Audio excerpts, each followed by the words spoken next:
സർവകക്ഷി യോഗം കഴിഞ്ഞോ? അറിയാം, സർവകക്ഷി യോഗം ഇപ്പോഴും തുടരുകയാണ്. പ്രതിരോധ മന്ത്രി രാജ്നാഥ് സിംഗും അതോടൊപ്പം ആഭ്യന്തരമന്ത്രി അമിത്ഷായും വിദേശ മന്ത്രി എസ് ജയശങ്കർ, ധനമന്ത്രി നിർമ്മല സീതാരാമൻ തുടങ്ങിയവരൊക്കെ തന്നെ ഈ യോഗത്തിൽ പങ്കെടുക്കുന്നുണ്ട്.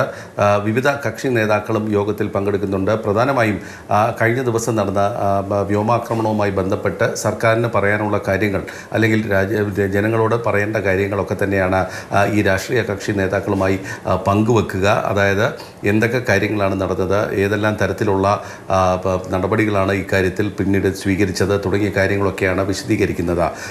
ഇക്കാര്യത്തിൽ പഹൽഗാം ഭീകരാക്രമണത്തിന് ശേഷം ചേർന്ന സർവകക്ഷി യോഗത്തിൽ പ്രധാനമന്ത്രി പങ്കെടുക്കണം എന്നുള്ളൊരു ആവശ്യം കോൺഗ്രസും മറ്റ് പ്രതിപക്ഷ കക്ഷികളും ഉന്നയിച്ചിരുന്നു. പക്ഷേ പ്രതിരോധ മന്ത്രിയും ആഭ്യന്തരമന്ത്രിയുമാണ് അന്നും കാര്യങ്ങൾ വിശദീകരിച്ചത്. സമാനമായ സാഹചര്യമാണ് ഇന്നുമുള്ളത്. പ്രധാനമന്ത്രി എത്തണമെന്നുള്ളൊരു ആവശ്യം കഴിഞ്ഞ ദിവസം കോൺഗ്രസ് മുന്നോട്ട് വെച്ചിരുന്നു. പക്ഷേ ഇന്ന് പ്രതിരോധ മന്ത്രിയും രാജ്നാഥ് സിംഗും അതോടൊപ്പം ആഭ്യന്തരമന്ത്രിയും മാത്രമാണ് ഈ സർവകക്ഷി യോഗത്തിൽ പങ്കെടുക്കുന്നത്.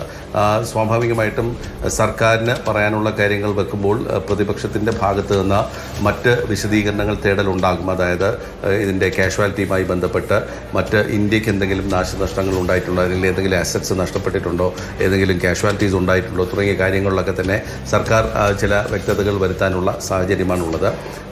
ഈ സർവകക്ഷി യോഗത്തിന് മുന്നോടിയായി ദേശീയ സുരക്ഷാ ഉപദേഷ്ടാവ് അജിത് ഡോവൽ പ്രധാനമന്ത്രി നരേന്ദ്രമോദിയുമായി കൂടിക്കാഴ്ച നടത്തിയിട്ടുണ്ട്. ആഭ്യന്തര സെക്രട്ടറിയും പ്രധാനമന്ത്രിയുമായി കൂടിക്കാഴ്ച നടത്തുന്ന ഒരു സാഹചര്യമാണുള്ളത്.